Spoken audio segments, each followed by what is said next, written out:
Very rarely do I have insider information, and very rarely do I have an actual connection to let you in on some really interesting knowledge. But here with the Quinton Johnston situation, I may or may not have a little nugget for you. But let's go ahead. Let's talk about everything that happened in this game.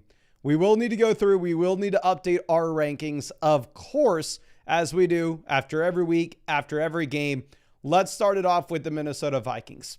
So coming into this, I'm not sure if y'all are aware. I'm not sure if y'all have just seen what people are saying online. Not saying it's true, but it's what people are currently saying. People are coming out here saying, oh, this J.J. McCarthy injury is fake. J.J. McCarthy's actually healthy, and they just faked this ankle so they could go out there. They could bench McCarthy. He's not ready. They were embarrassed, and they needed to give him more time, blah, blah, blah. Who knows how true that actually is? But I'll tell you one thing. If J.J. McCarthy was in 1% the amount of pain that Carson Wentz was in tonight, he'd be in the hospital. I have never seen a quarterback. I've never seen a quarterback clearly show how much pain they are in every single play. Every single play, Carson Wentz got up screaming in agony as if he was passing a kidney stone, doing God knows what. And I would assume we get J.J. McCarthy back this next week. Like, if they are faking this McCarthy injury to any extent, McCarthy's not as injured as Carson Wentz is, or Carson Wentz just wants everybody to know, hey, I'm not normally this bad. I'm just hurt. I'm in pain. Regardless of the situation, obviously, Carson Wentz was no bueno. And hopefully McCarthy can come in next week. Hopefully McCarthy can actually save this. Going over to the running backs, of course, Jordan Mason does absolutely nothing, and it's the Aaron Jones show. Aaron Jones is out there for the vast majority of the snaps. My question to y'all, and let me know in the live chat what y'all think with this, is how much of this was the actual game environment in which you did have the Minnesota Vikings trailing this game from start to end.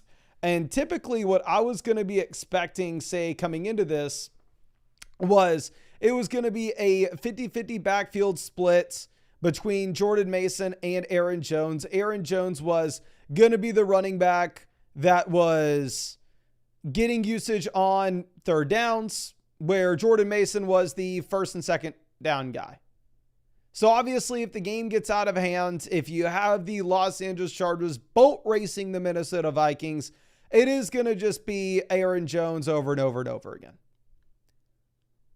So I probably am fine nuking Jordan Mason in the ranks.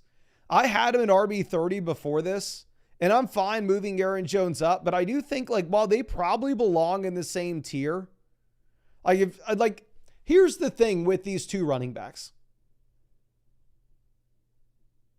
Probably neither of them are startable unless the other guy were to go down. If they're splitting the backfield 50-50, like, realistically, I think I may rather have like Trevion Henderson and RJ Harvey just as handcuffs.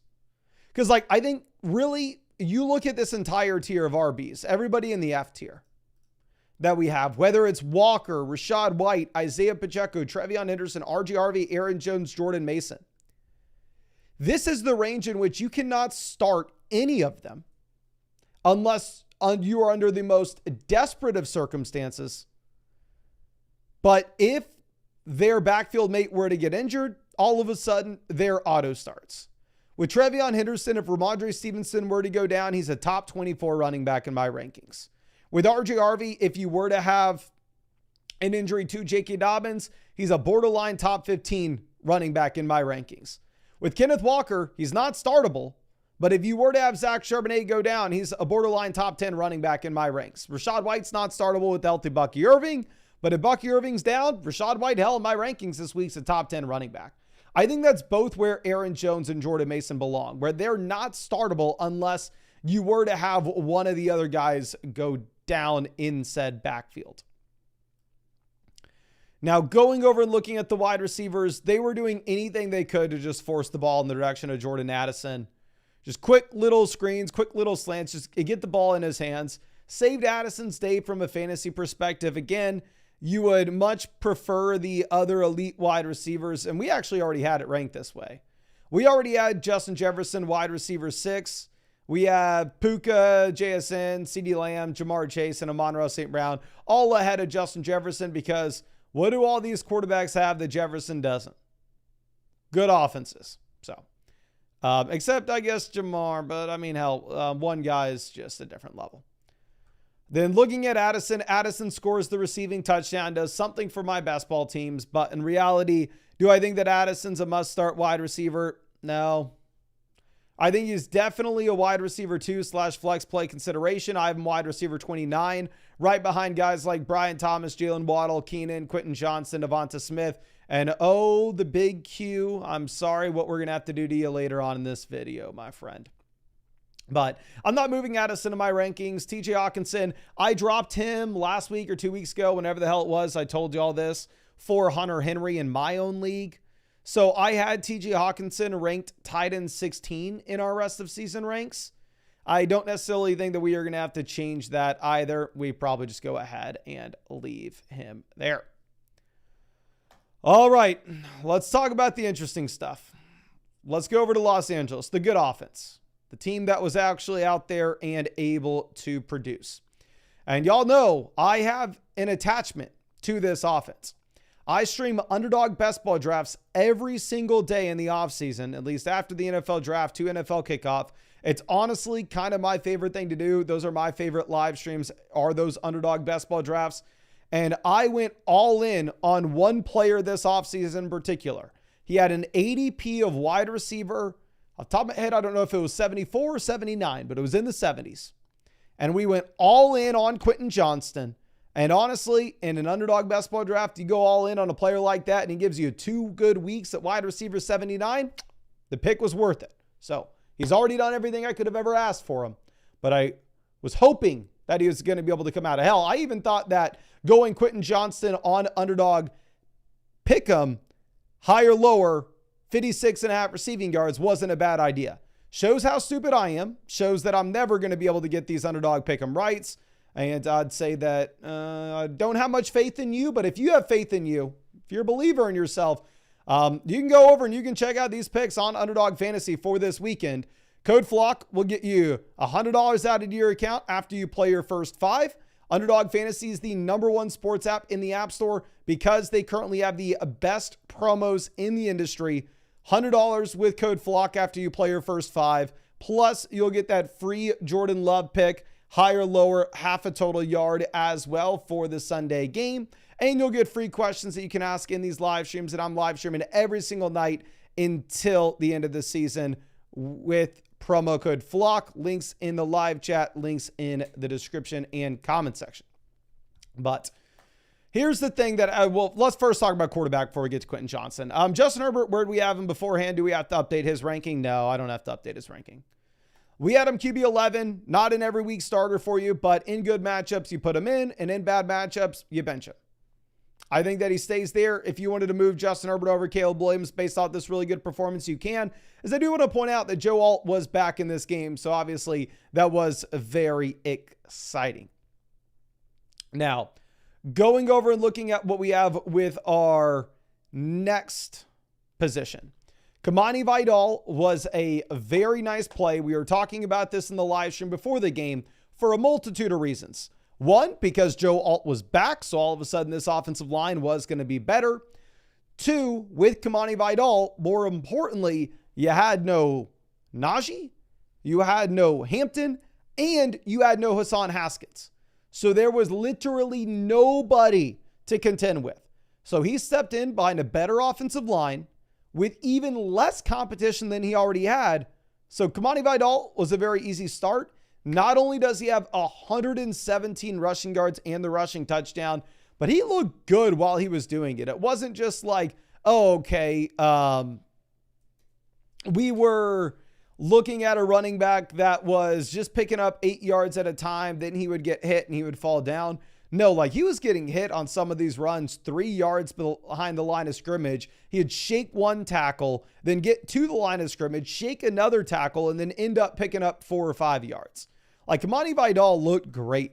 And realistically, this next week, if you have no Haskins, if you have no Hampton, he's probably right there back to being a must-start player. And for that reason, I'm fine moving Kamani Vidal into that tier with the guys like Harvey, Aaron Jones, Jordan Mason, et cetera, of like, hey, if the other guy in their backfield's down, you can go ahead and start him.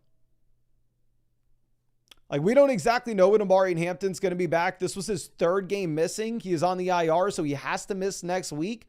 And then so he's eligible to return in 2 weeks, but they initially had told us, hey, he's going to be missing more than 4. So don't expect him to come back in that 5th week.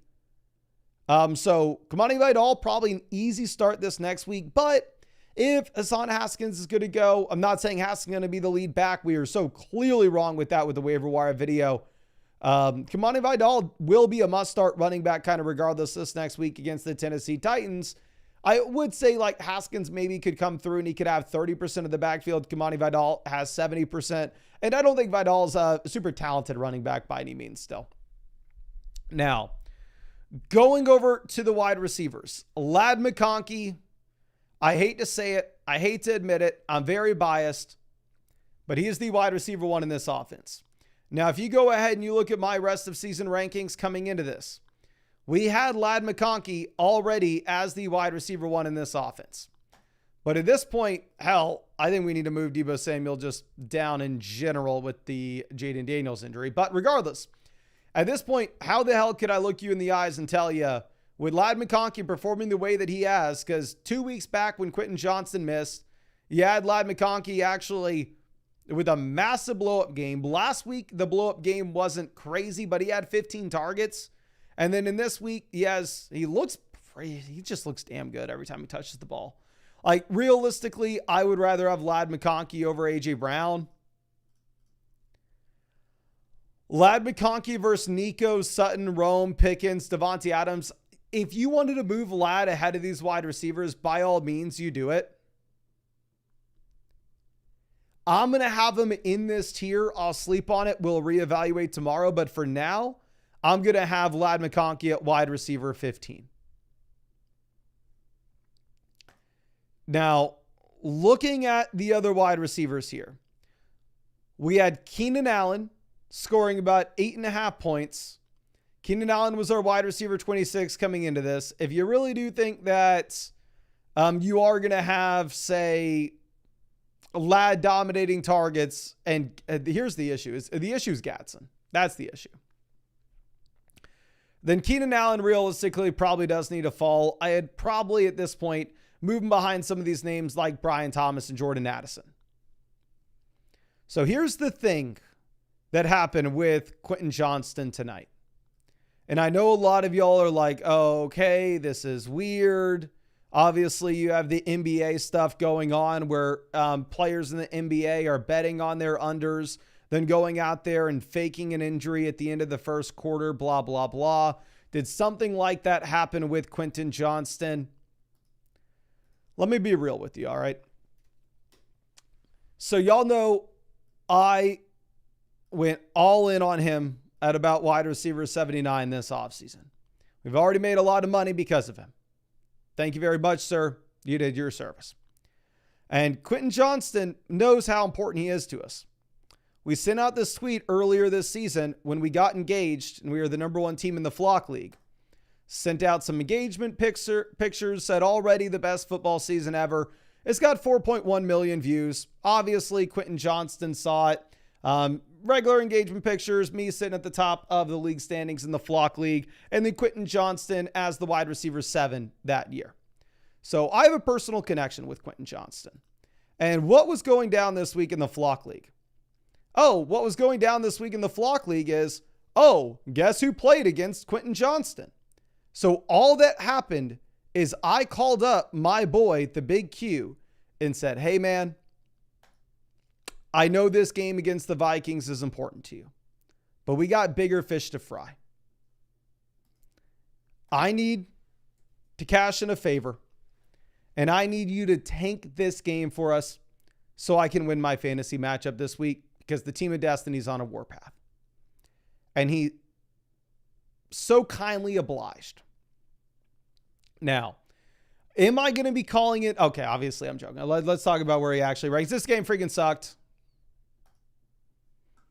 0 points. Thomas, the editor, had to text me saying, hey, I didn't get to see the game. Did Quinton Johnston even play? I was like, oh, yeah, sadly, he was out there. He was running some cardio. He was staying in zone 2, keeping his heart rate low. Not doing much more than that.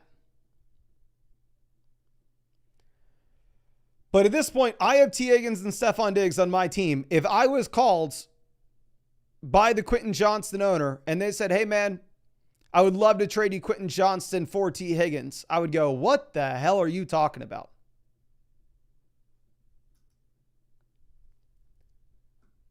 At this point, I'd rather have Xavier Worthy over him. I think we move Quinton Johnston down to wide receiver 35. Ladd McConkey has looked dumb. And here's the main issue that we have. He's the big-bodied, like athletic field stretcher that's picking up big plays at the beginning of the season. And you know what really just happened? Freaking Gadsden came through, and he's taken that role. Incredible performance. Right out the gate, he gets there. 5 receptions, 77 receiving yards, and the receiving touchdown. So early in the year, when Quinton Johnston was performing well, you didn't have a tight end in this offense getting anything. So this is now a real concern, and I made a massive mistake. In the Flock League, I went through and I bid $21 on the Fab this week to pick up Gadsden. I needed a tight end. Hell, I'm starting Dallas Goedert or Hunter Henry every week. I put in a bid for $21. Zach put in a bid for $22, and Zach's the guy who ended up getting him. Like, he looks not only like a trustworthy start, but he looks at the same time like a start with a ton of upside. Like, because it's a relatively small sample of 2 to 3 weeks that we have, and it's not like this is a round 1 NFL draft pick, I'm not going to go out there and put him over guys that we have a monstrous sample of. I'm not going to rank him over Laporta. I'm not going to rank him over Kraft, Kittle, Ferg. But I will put him in the same tier as Sam Laporta. I have Dallas Goedert as my tight end 1, like I said. I put in that $21 Fab bid, and I was going to drop Hunter Henry for him. At this point, I would have dropped Dallas Goedert for the dude. So we're going to move him up to tight end 8. He's playing more and more every week. He looks phenomenal while out there. And we're not going to have him ahead of Laporta, not going to have him ahead of Kraft, not going to have him ahead of Kittle, Ferg. One more week like this, and I'm going to continue to move him up and up and up our rankings, where eventually maybe he is in that same tier with Ferg, Kittle, and Kraft. But I think that's all we have for this. Let me see. We talked about the tight ends, running backs, quarterbacks on every team. And of course, you know, I'm too stupid to ever try to embarrass myself by talking about a single defensive player. As soon as I would do that, y'all would understand that, oh dear God, I have the brain of a goldfish and you should never click on this live stream ever again. But I am sure your brain is much bigger than a goldfish's brain. And for that reason, I know that you are absolutely going to crush on Underdog Fantasy. I'm just kidding. You're not going to. But I know some of y'all think you will. Some of y'all think Jackson Dart projects out way better than 15.5 fantasy points this week. So by all means, feel free to take the higher than 15.5 points on Jackson Dart. Link to Underdog Fantasies in the description. It's in the comment section. It's in the live chat. Underdog Fantasy is currently the #1 sports app on the App Store for 3 reasons. 1, they're available in almost every state. 2, they're an incredible app. And 3, they have the best promos in the industry right now. Code FLOCK gets you $100 added to your account after you play your first 5. And on top of that, you're going to get a free gimme pick, Jordan Love, higher, lower, half a total yard as well for this weekend. And you'll get free questions that you can ask me in the live streams that we're streaming every single day until Christmas, answering your questions. Links in the description, comment section, live chat. Much love. I hope that you didn't start Quinton Johnston this week, but if you did, I'll see you in Valhalla.